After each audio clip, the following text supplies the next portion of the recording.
The cutting wind of the Blue Ridge Mountains whistled through the pine trees when James Miller closed the door of his shipping container for the last time that day. The rusted metal creaked under his weathered fingers, and he sighed as he saw once again the words "loser" spray-painted in red across the side of his makeshift home.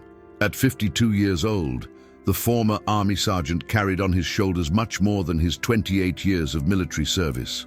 He carried the weight of failing to adapt to civilian life, of losing his wife in a car accident 2 years prior, and of now facing daily humiliation from the residents of Cedar Falls, a small town in rural Virginia that seemed frozen in time. James wasn't like other veterans. During his Army years, he had specialized in military cartography and terrain analysis, skills that had taken him on special missions in Afghanistan and along border regions. His mind still functioned like a computer when it came to maps, coordinates, and topography, but these competencies seemed useless in a society that only valued college degrees and social connections. The PTSD resulting from an ambush in Iraq during a peacekeeping mission made it difficult for him to deal with crowds and noise, which was why he had chosen this isolated terrain in the mountains 15 miles from town. By his side, watching every movement with golden, attentive eyes, was Rex, a German shepherd with dark fur and chestnut patches that seemed hand-painted by a meticulous artist. Rex wasn't just a dog, he was a former military working dog that James had adopted when the animal was retired due to an injury to his left hind leg. The connection between them was instant and deep, based on the mutual recognition of soldiers who had seen too much and carried invisible scars. The terrain where they lived was a 3-acre property that James had bought with his military savings. The site housed an old tobacco farm from the early 20th century, now in ruins with only stone foundations and some brick walls still standing. The main house had collapsed decades ago, leaving only the solitary chimney that rose like an accusing finger against the sky. It was there, among the ruins and wild fruit trees that had taken over the place, that James had set up his shipping container, a practical and cheap solution that had, however, become a source of mockery for the region's inhabitants. That September morning, while drinking his black and bitter coffee, James received an unexpected visit. His closest neighbor, Antonio Ferreira, a local rancher with lands extending for hundreds of acres, climbed the steep trail to the container with an expression that mixed contempt and satisfaction. "Good morning, Miller," said Antonio, removing his leather hat with an exaggerated gesture. "I came to bring news that might interest you." James knew that tone.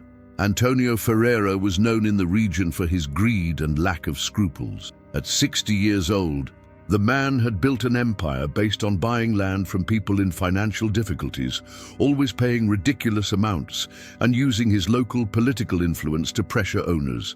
He owned the largest cattle ranch in the region and was president of the Rural Association, positions he used to intimidate anyone who opposed his interests. "Go ahead, Ferreira," James responded, showing no interest. "I received an interesting proposal for your land. There's a mining company interested in the region, and they're paying well for terrain like yours.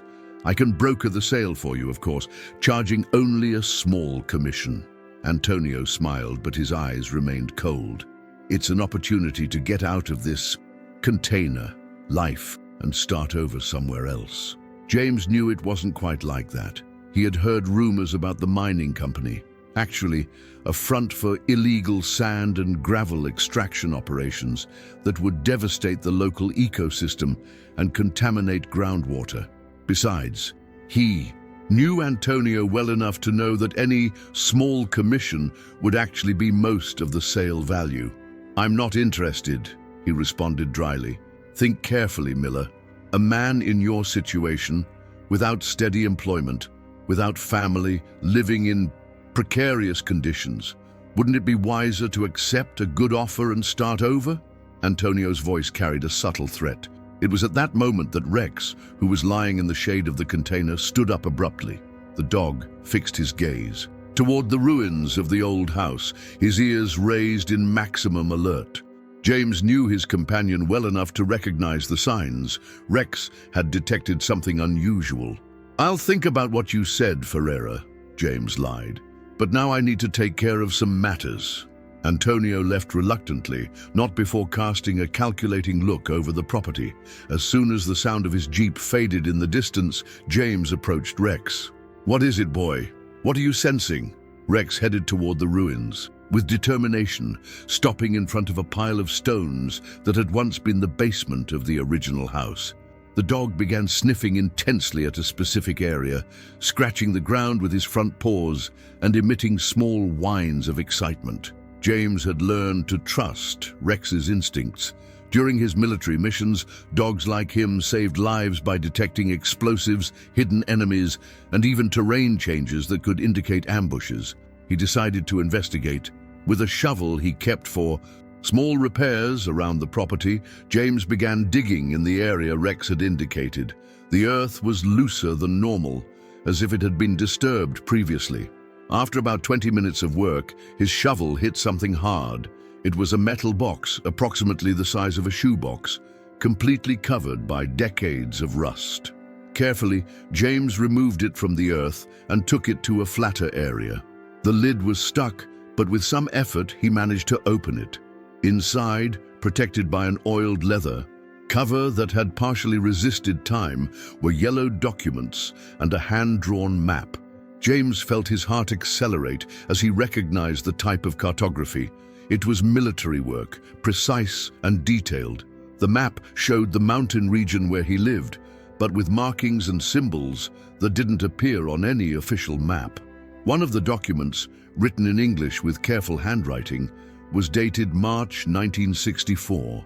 It was a letter signed by someone called Colonel Edward Vasconcelos, addressed to whoever finds this document. The letter explained that during the turbulent days preceding the military tensions of 1964, a considerable amount in gold and American dollars had been hidden in the region to finance military operations that never came to happen. The colonel, sensing he would be arrested or killed, had buried the treasure following precise coordinates marked on the map. James studied the documents with his experience in military cartography. The coordinates seemed legitimate, and the map corresponded to the actual topography of the region.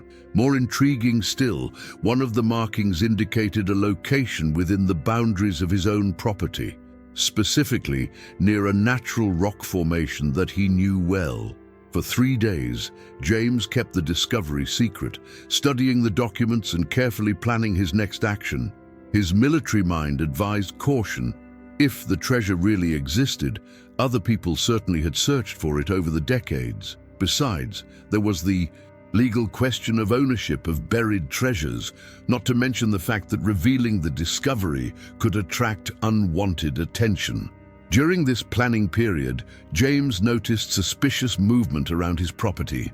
Strange cars passed slowly on the dirt road leading to his terrain, and he even saw men with binoculars observing the region from elevated points in neighboring mountains.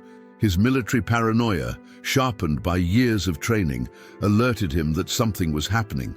Confirmation came when Antonio Ferreira appeared again, this time accompanied by 2 men in suits who clearly didn't belong to the rural region. One of them introduced himself as Dr. Maurice Silva, supposedly a lawyer representing the mining company. "Mr. Miller," said Dr. Silva with a smile that didn't reach his eyes, "I came personally to make an offer I believe is irrefusable for your land. We're willing to pay $40,000 cash, no bureaucracy." It was a ridiculous amount for 3 acres in a region with tourist potential, but James realized there was something more at stake.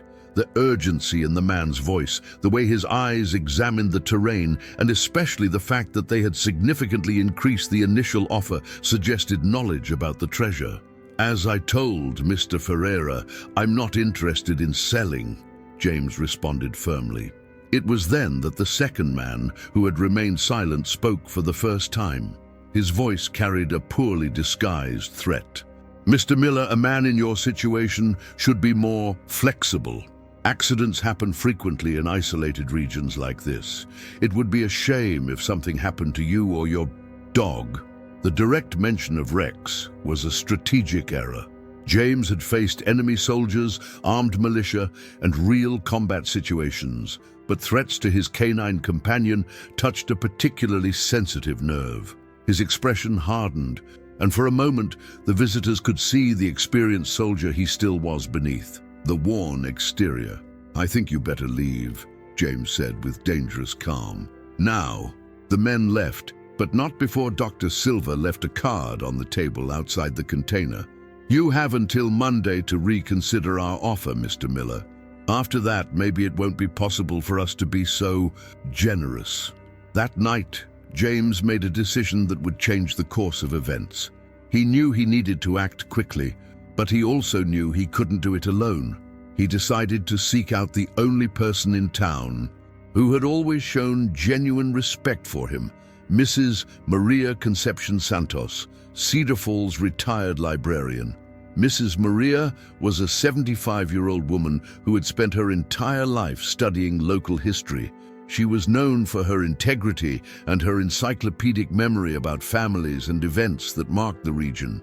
If anyone could help James understand the historical context of the documents he had found, it was her.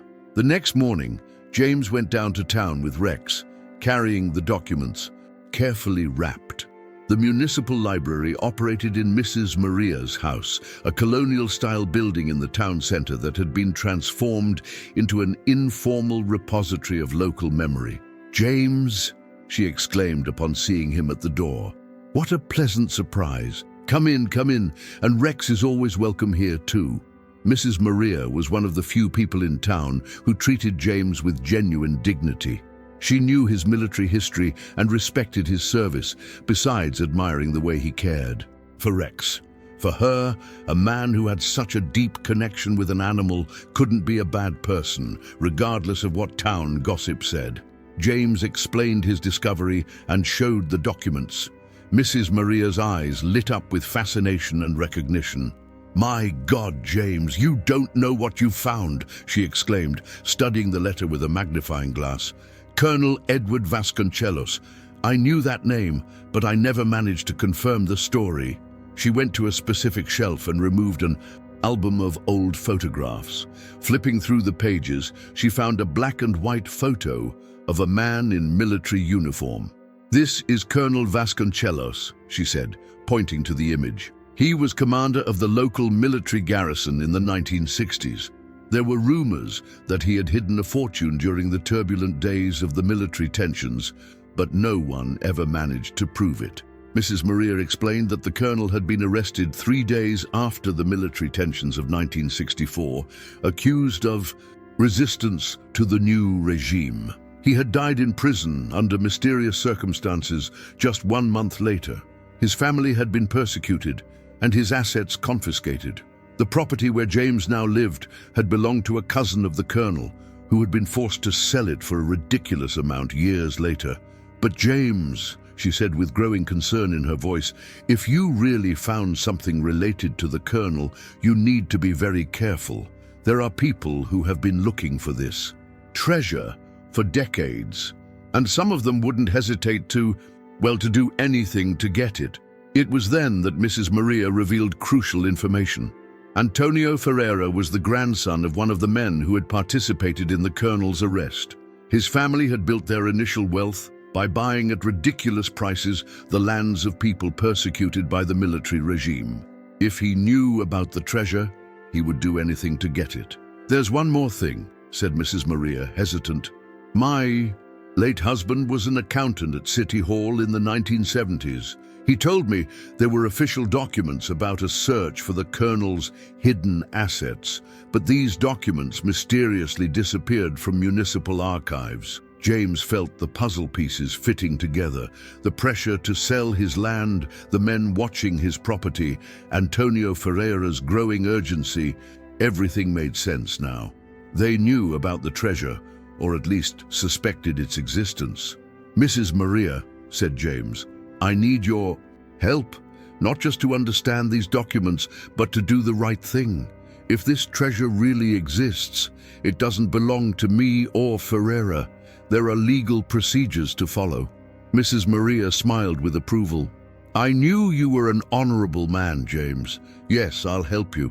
But first, we need to confirm if the treasure really exists and document everything appropriately." They spent the rest of the day studying the maps and comparing them with historical records that Mrs. Maria maintained in her files. The precision of the coordinates and the correspondence with real geographical landmarks were impressive. The location indicated for the treasure was in an area James knew well, a natural rock formation with a small cave he had explored several times during his morning walks with Rex. That afternoon, as James prepared to leave the library, Mrs. Maria called him discreetly. "James, there's something you need to know. Dr. Maurice Silva isn't who he says he is. My niece works at City Hall, and she checked. There's no mining company licensed to operate in the region, and there's no lawyer with that name registered with the Virginia State Bar." The revelation confirmed James's suspicions. He was dealing with criminals who had probably discovered the treasure through their own sources, and now tried to take over his land to excavate it legally. During the way back home, James noticed he was being followed. A silver sedan maintained constant distance behind his pickup truck, confirming that his situation had become dangerous. Rex also perceived the tension, becoming alert in the passenger seat and occasionally growling softly toward the rearview mirror. That night, James took extra precautions. He checked all the container locks, positioned Rex strategically so he could alert him about any approach, and kept within reach a pistol he had legally registered as a former military member. His experience in hostile situations taught him that preparation was fundamental for survival. Around 2 in the morning, Rex woke James with a low but insistent growl. There was movement on the property. James got up silently and observed through the small container window. 3 figures moved stealthily among the ruins of the old house, carrying dim flashlights and excavation tools. James recognized one of the figures by his way of moving. It was the second man who had accompanied Dr. Silva. The invaders were looking for the treasure, probably based on partial information they had obtained through their own sources. For 20 minutes, James watched the men dig in different locations of the ruins, clearly frustrated by not finding anything. They didn't have the detailed map he had discovered, so they were digging blindly. Eventually they gave up and left, but not before one of them made clear, loud enough to be heard, that they would return the next night with more men and equipment. James knew the moment to act had come. The next morning, he and Rex followed. The map coordinates to the indicated rock formation. The location was a small natural elevation covered by dense vegetation, with a shallow cave that James had explored superficially in the past. This time, with Rex sniffing carefully every inch of the terrain, James explored the cave in more detail.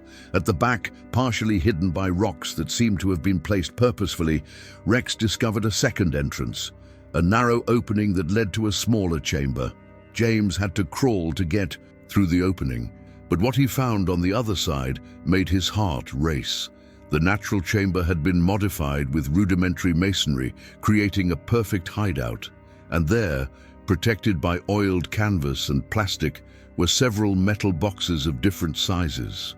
The first box James opened contained documents, official papers, personal letters, and what appeared to be evidence of corruption involving local authorities from the 1960s. The second box was heavier and, when opened, revealed its golden content, small but genuine gold bars, along with bundles of American dollars in excellent conservation condition.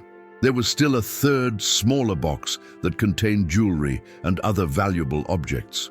The total value of the treasure was impossible to calculate precisely without professional evaluation, but James estimated it could be worth hundreds of thousands of dollars, maybe more.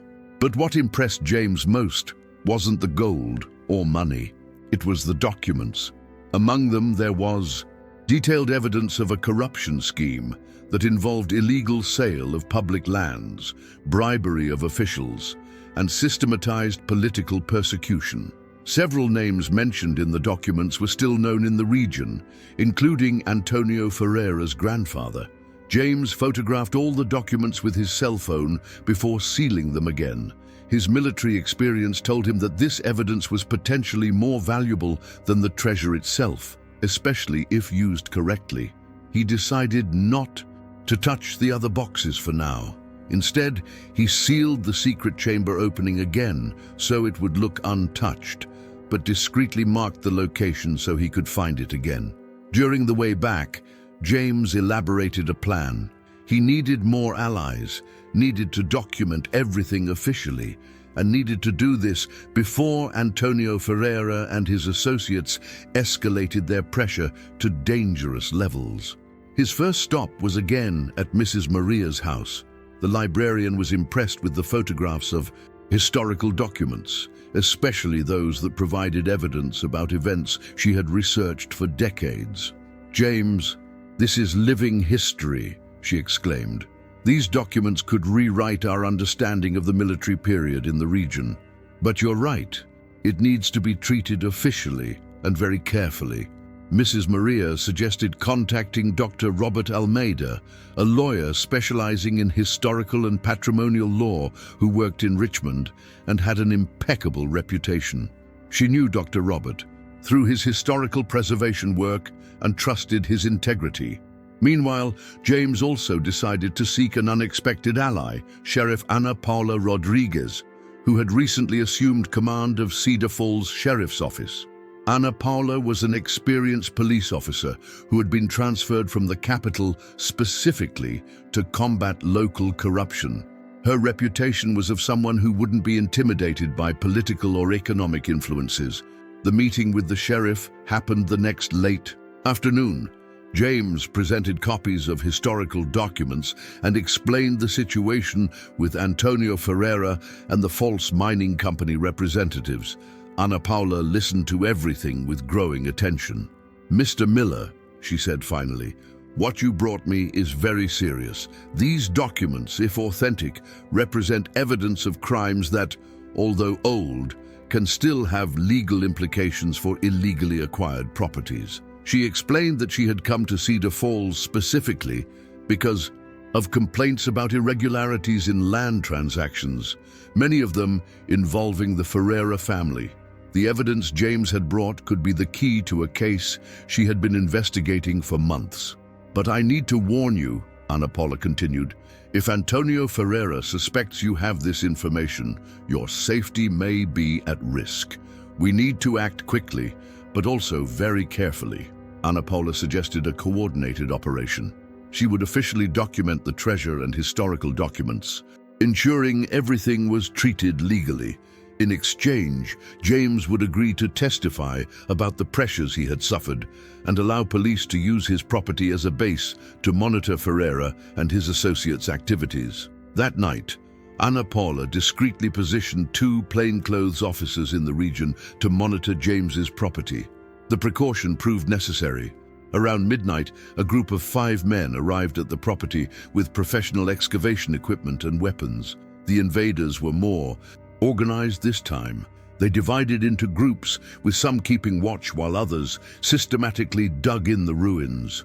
James and Rex remained silent in the container, observing through windows while police coordinated a response. It was then that the story's decisive moment happened. One of the excavators, frustrated by not finding anything in the ruins, suggested using explosives to open deeper areas. The conversation was captured by microphones Ana Paula had strategically positioned, and the mention of explosives gave police legal justification to intervene immediately. The police operation was quick and efficient. The 5 invaders were arrested red-handed, and among them was the man who had presented himself as Dr. Maurice Silva.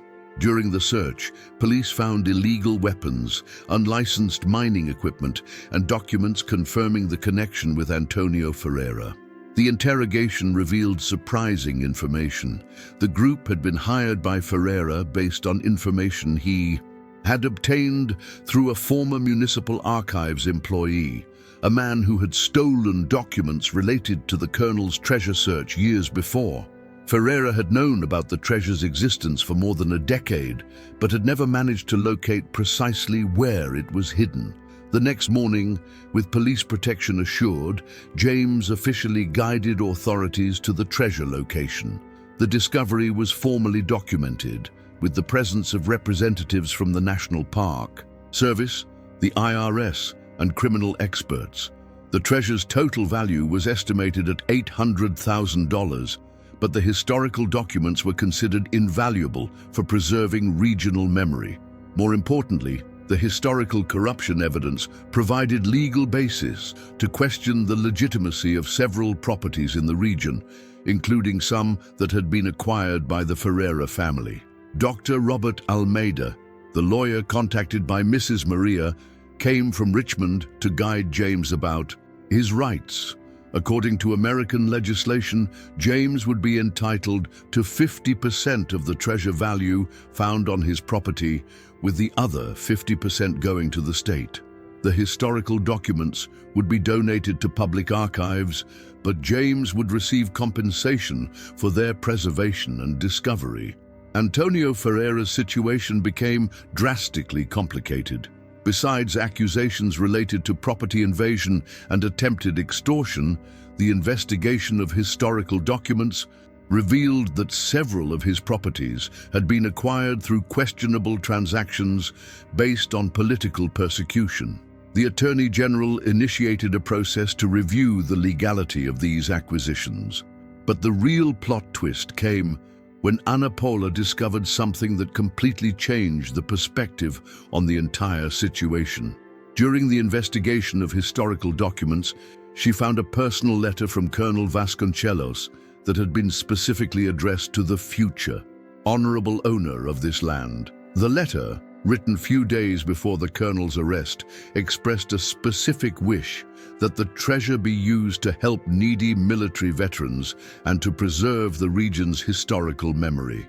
The colonel had chosen to hide the treasure on those lands specifically because they had belonged to his family, and because he believed that eventually someone worthy would inhabit them again. "It's as if he knew you would come," said Mrs. Maria to James, with tears in her eyes after reading the letter. A military veteran taking care of his family's lands, finding the treasure through a military dog's intelligence. It can't be coincidence. The letter's discovery also changed the legal aspect of the situation. Dr. Robert explained that the letter constituted a kind of will, clearly expressing the colonel's intention about the treasure's destiny. Although it didn't alter the legal division of assets, it provided moral and historical basis for resource use. James made a decision that surprised everyone. Instead of simply accepting his part of the treasure and moving on, he proposed creating a foundation dedicated to helping military veterans in difficulties and preserving local history. The foundation would be administered in partnership with Mrs. Maria and would be headquartered in a cultural center built on the site of his property's old ruins. The proposal received enthusiastic support from the local community, at least from the honest part of the community.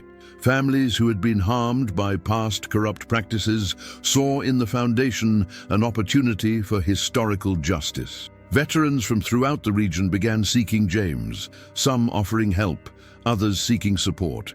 Rex, of course, became a local celebrity. Regional and even national newspapers told the story of the dog who found a historical treasure.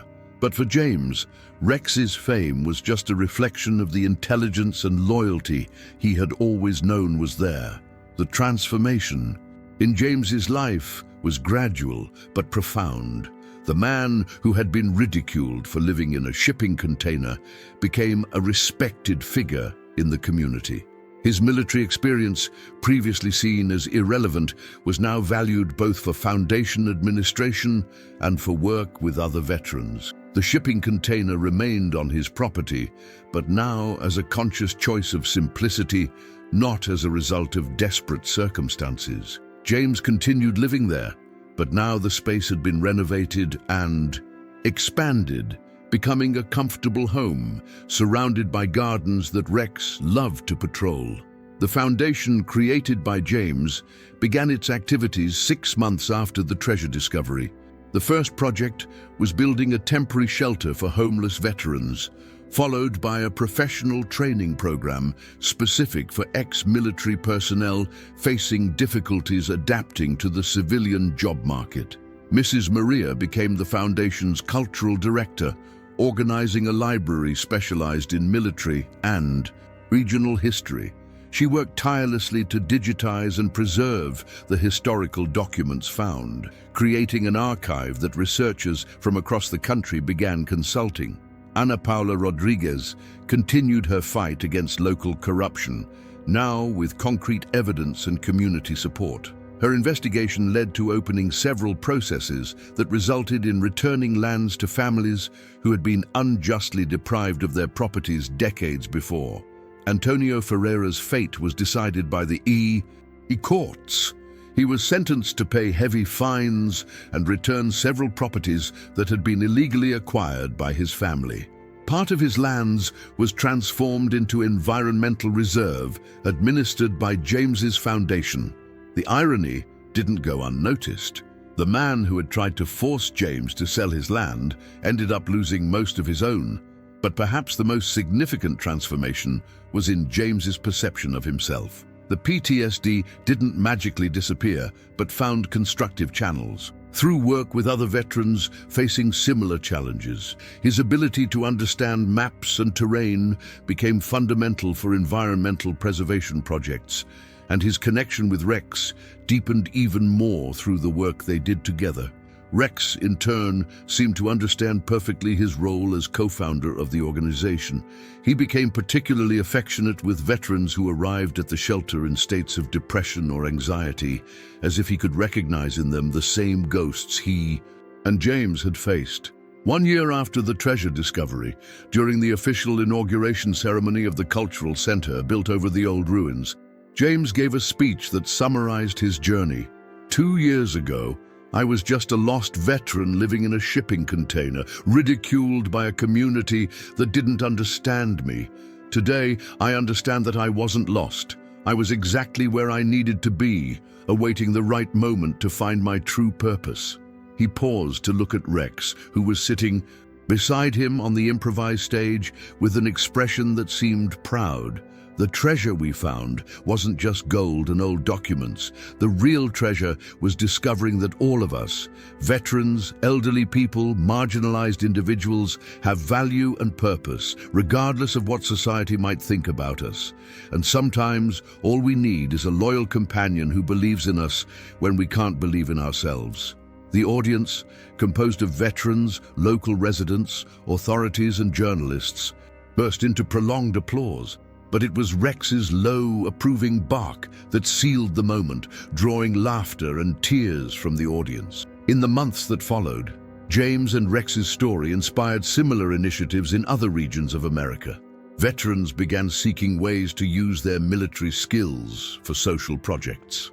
Dogs retired from military service found new homes with veterans who needed companionship. And rural communities began valuing more the knowledge and experiences of ex-military personnel. Mrs. Maria's library became a nationally recognized research center, and she began receiving visits from historians and students from across the country. At 76 years old, she felt more energized than ever, finally seeing her years of historical research gain the recognition they deserved. Ana Paula Rodriguez was promoted and transferred to a position of greater responsibility in state police, but continued monitoring the cases she had initiated in Cedar Falls. Her reputation as an incorruptible police officer made her a reference for other officers facing political pressures in small towns. 2 years after the main events, James received an unexpected visit. It was Maria Elena Vasconcelos, great-granddaughter of the colonel who had hidden the treasure. She had learned about the story through newspapers and decided to personally meet the man who had honored her great-grandfather's memory.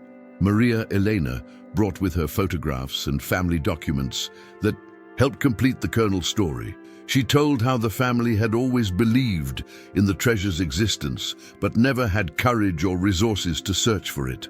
Learning that the money was being used exactly as the Colonel had wished, she finally felt at peace with the family memory. "My great-grandfather always said that true wealth lay in serving others," she told James during a conversation on the container's porch with Rex lying between them. "He would be proud to know that his treasure is helping people who dedicated their lives to serving the country." Maria Elena's visit also brought a surprising revelation. Among the family documents she brought, there was a photograph of the Colonel with a German Shepherd by his side, a military dog that had been his companion during years of service. "His name was Kaiser," said Maria Elena, pointing to the dog in the photograph. "My great-grandfather always said Kaiser was smarter than many human soldiers. They were inseparable." James looked at Rex, who seemed to be studying the photograph attentively, and felt a shiver. The resemblance between Kaiser and Rex was impressive, not just physical, but also in the alert posture and intelligent expression. It was as if history was repeating itself with small variations through decades. That night, after Maria Elena left, James sat outside the container with Rex by his side, contemplating the stars and reflecting on the extraordinary coincidences that had shaped his life in the last 2 years. A lonely veteran, a retired military dog, a treasure hidden by another veteran, and a community that had learned to value those it had previously despised. Rex rested his head on James's leg, a familiar gesture that always brought comfort. James petted the dog's ears, feeling the soft texture of his fur and the reassuring solidity of his presence. "We did something good, boy," James murmured. "We didn't just find a treasure. We built something that will last long after we're two." "Oh, to continue," Rex responded with a small whine of contentment, as if he perfectly understood what James was saying. 3 years after the initial discovery, the Colonel Vasconcelos Foundation had become a national reference in work with military veterans. The cultural center received thousands of visitors per year. Mrs. Maria's library had been digitized and was available online, and the shelter program had helped more than 200 veterans rebuild their lives. James, now 55 years old, maintained his simple but meaningful routine. He woke early, walked with Rex on mountain trails, took care of foundation matters during the day, and spent evenings reading or talking with veterans who were temporarily staying at the shelter. Rex, although slower due to age, continued being the operation's emotional heart. Veterans who arrived at the shelter in states of despair frequently found comfort in the dog's calm and intuitive presence. It was common to see Rex lying beside someone going through a crisis, offering simply his presence as a form of support. On an autumn afternoon, while James organized documents in his improvised office in the container, Rex began behaving strangely. The dog headed toward the ruins, now transformed into a memorial garden, and began sniffing a specific area with the same intensity he had demonstrated years before. James followed him, intrigued. Rex was sniffing a location near the old treasure hideout, but in an area that had never been explored. After a few minutes of investigation, the dog began gently scratching the ground, as if wanting to call attention to something. James took a shovel and began digging carefully. About half a meter below the surface, he found a small metal box, much smaller than the others that had been discovered years before. Inside it, there was only one document, a personal letter written by the Colonel, clearly intended to be found later. The letter was addressed to the future guardian of this land and this legacy. In it, the Colonel expressed his hope that whoever found his treasure would understand the responsibility that came with it. But the most touching part of the letter was his reference to military dogs. If you are reading this, you probably have by your side a canine companion, for men of character always attract the loyalty of noble animals. Take care of him as he takes care of you, for true loyalty is the rarest treasure in this world. James read the letter several times, with Rex sitting patiently by his side. It was as if the colonel had foreseen not only that a veteran would find the treasure, but that he would do it with the help of a military dog. That night, James convened a small ceremony at the Cultural Center to share the discovery of the last letter. Mrs. Maria Ana Paula, Maria Elena Vasconcelos, and several veterans who had been helped by the foundation were present. "This letter," said James, holding the document carefully, "reminds us that our story didn't begin with Rex and me. We are just one link in a chain of service and loyalty that extends through decades, and our responsibility is to ensure this chain continues." He announced that the foundation had decided to expand its activities to include a specific program for adoption of retired military dogs by veterans who needed companionship and emotional support. The program would be called Project Kaiser, in honor of the colonel's dog. The ceremony ended with everyone present walking to the memorial garden, where a new plaque had been installed with the colonel's last letter engraved in bronze. Rex, as if understanding the moment's solemnity, remained at attention beside the plaque during the entire reading. 5 years after the initial treasure discovery, James woke on a spring morning to find Rex lying peacefully in his bed, having passed during sleep. The dog had lived a long and meaningful life, well beyond normal expectation for his breed, as if he had waited to see the legacy completely established. Rex's funeral was a touching ceremony that attracted veterans from throughout the state. He was buried in the memorial garden beside the plaque with the colonel's letter, with a simple headstone that said only, "Rex, soldier, companion, hero." James cried for the first time in years, not just for the loss of his companion, but for overwhelming gratitude for everything they had built together. During the funeral speech, he said, "Rex wasn't just my dog. He was my partner, my guide, and my inspiration. He taught me that true intelligence isn't in knowing all the answers, but in asking the right questions and having courage to follow where they lead us." In the months that followed, James continued the foundation's work, but deeply felt Rex's absence.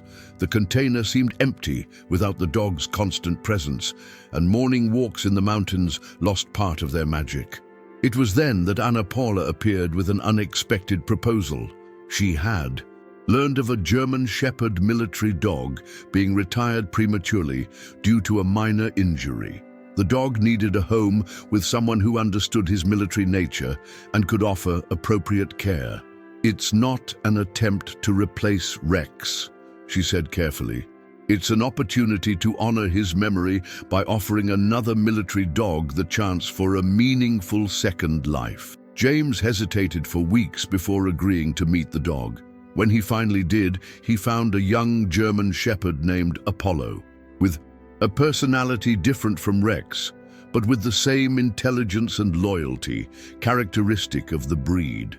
Apollo had served in search and rescue operations and had developed a special ability to detect people in emotional distress. Apollo's integration into the foundation was gradual but natural. The dog seemed to intuitively understand his role, becoming particularly attached to veterans who arrived at the shelter with more severe trauma. It was as if he knew he was continuing the work Rex had begun. 6 months after Apollo's arrival, a new discovery surprised James. While walking with the dog through the property, Apollo began showing interest in an area that had never been explored, a natural depression in the terrain that was partially hidden by dense vegetation. Following the pattern he had learned with Rex, James decided to investigate. What they found wasn't another physical treasure, but something equally valuable, a natural spring of pure water that had remained hidden for decades. The spring's discovery opened new possibilities for the foundation. The pure water could be bottled and sold, with profits financing expansion of veteran support programs. But more important than the financial aspect was the symbolic aspect. The land continued revealing its treasures to those who respected and cared for it. Mrs. Maria, now 80 years old but still intellectually active, saw in the spring discovery a confirmation of her theories about the property. She had found historical records suggesting the location had been considered sacred by indigenous peoples who inhabited the region before European colonization. "This land has special energy," she told James during one of her weekly visits. "It's no coincidence that it continues revealing treasures to people who arrive here with pure hearts and noble intentions." The foundation completed its 10th anniversary with a celebration that brought together hundreds of people. Veterans who had been helped by the program's returned to share their recovery and success stories. Researchers presented discoveries based on historical archives preserved by Mrs. Maria, and government authorities officially recognized the foundation's contribution to social welfare. During the ceremony, James reflected on the extraordinary journey that had begun with him being ridiculed for living in a shipping container. Now, at 62 years old, he was a nationally respected figure, author of 2 books on veteran reintegration into civilian life, and a sought-after speaker at events about historical preservation and social work. But what made him most proud weren't the public recognitions. It was the letter he had received the previous week from a young veteran who had gone through the Foundation's program 2 years before. The young man, who had arrived at the shelter in severe depression after losing his leg in an explosion, now worked as an instructor in a rehabilitation program for military amputees. "Mr. James," the letter said, "when I arrived at the Foundation, I didn't believe my life could have meaning again. But you and Rex taught me that our wounds don't define who we are. It's what we do with them that matters. Today, I'm helping other veterans like me, and I know this chain of help will continue indefinitely." That night, after the celebration, James sat on his porch with Apollo by his side, looking at the city lights in the valley below. The container had been expanded and modernized over the years, but James had insisted on keeping its original structure as a reminder of where everything began. Apollo rested his head on James's leg, a gesture that always reminded him of Rex. James petted the dog's ears, feeling gratitude for finding a new companion who, although different, shared the same spirit of loyalty and service. "We built something good here, boy," James murmured, repeating the words he had said to Rex years before. "And the best part is that it will continue long after we're too old to take care of it." Apollo responded with a small whine of contentment, and James smiled. The treasure story had ended, but the story of the Foundation and all the veterans it would help in the future was just beginning. In the memorial garden under starlight, Rex's headstone gleamed softly, as if the dog's spirit was still there, approving everything that had grown from the seed he had helped plant when he sniffed that first buried box so many years before. And somewhere in the mountains, the echo of eternal loyalty between soldiers and dogs continued resonating, promising there would always be someone to continue caring for those who dedicated their lives to serving others.